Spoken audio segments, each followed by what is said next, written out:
கன்னியாகுமரியில் பிறந்த 4 பெண்கள் தேரா கேள்வியில் மாட்டிக்கிட்ட கதையை பார்ப்போம். இது ஒரு கற்பனை கதையே. தெப்பகுளம் என்னும் ஒரு ஊரில் 4 நண்பர்கள் வாழ்ந்து வந்தனர். அவர்கள் பெயர்கள் நான்சி, தீபா, சுபா, கீர்த்தி என்று 4 நண்பர்கள் வாழ்ந்து வந்தனர். அங்கு உள்ள ஆர்ட்ஸ் காலேஜில் படிக்கிறார்கள். அவங்கெல்லாம் நல்லா படிக்கிறவங்க இல்லை, ஏதோ ஓரளவு படிப்பாங்க. இது சுபா மட்டும்தான் அரியர் வைக்காமல் பாஸ் ஆயிடுவாள். இவங்க காலேஜ் விட்டோட பீச் போகிறது, மாலுக்கு போகிறது, ஜாலியாக ஊரை சுற்றுவாங்க.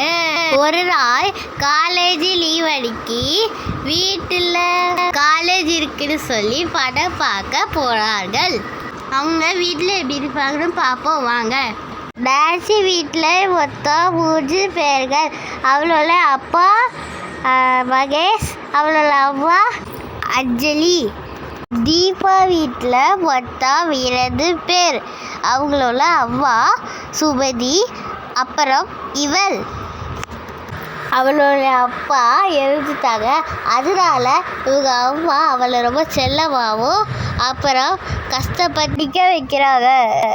சுபா வீட்டில் மொத்தம் 2 பேர்கள். அவங்களோட அப்பா கார்த்திக், அப்புறம் இவள். அவங்களோட அம்மா ஒரு ஆக்சிடென்ட்டு இறந்து போயிட்டாங்க, அதனால இவங்க அப்பா ரொம்ப செல்லமாகவும் பாசமாகவும் வளர்க்குறாங்க. கீர்த்தியோட அப்பா அம்மா ஃபாரினில் வேலை பார்க்குறாங்க, அதனால கீர்த்தி பாட்டி கூட இருக்கா. இதில் யாரோட அப்பா அம்மாவும் படித்தவங்க இல்லை, கீர்த்தியோட அப்பா அம்மா மட்டும்தான் படித்தவங்க. தேரா கேவுக்கு போனாங்களா என்பதை பார்ட் 2 பார்ப்போம். சப்ஸ்கிரைப் பண்ணுங்க.